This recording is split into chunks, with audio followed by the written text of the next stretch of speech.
हुकूमत ने पेट्रोलियम मसनूआत की कीमतों में इजाफा कर दिया। पेट्रोल की फी लीटर कीमत में ₹3.72 का इजाफा। हाई स्पीड डीजल ₹3.29 महंगा कर दिया।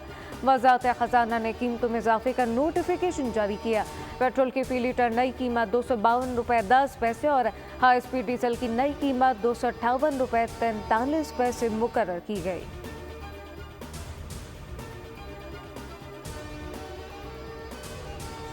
सियासी इस्तेहकाम लाना पड़ेगा, चाहे बातचीत से आए या फिर लाठी से। पीटीआई को जगह देने के लिए पीपल्स पार्टी को तोड़ा गया। मौजूदा अपोजिशन गैर सियासी हो चुकी।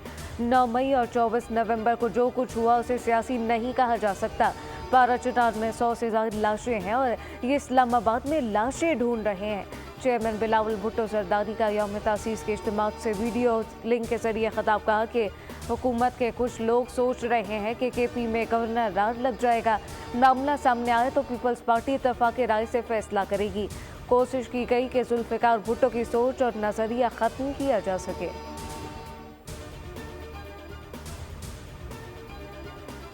पीटीआई ने 3 बार विपक्ष पर चढ़ाई की, लेकिन हुकूमत का खैबर पख्तूनख्वा में गवर्नर राज लगाने का कोई इरादा नहीं।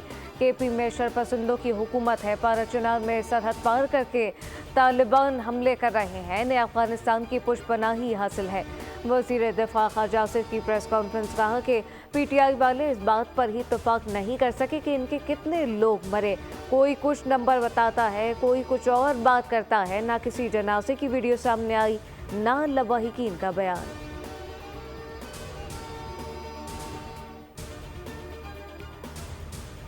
पाकिस्तान दूसरे ममालिक के मुकाबले में पीछे रह गया। 40% बच्चे स्कूल से बाहर हैं जो तालीम हासिल नहीं कर रहे। 90 की दहाई में हमारा मुल्क खित्ते का अमीर तरीन मुल्क था। गुज़िश्ता 3 बरस में आमदनी में कमी जबकि महंगाई में इजाफा हुआ। कराची में अवाम पाकिस्तान पार्टी के जनरल सेक्रेटरी मिफ्ता इस्माइल की वर्कर से मुलाकात। कहा कि सिंध में 17 बरस से पीपल्स पार्टी की हुकूमत है, अवाम को पानी में सर नहीं।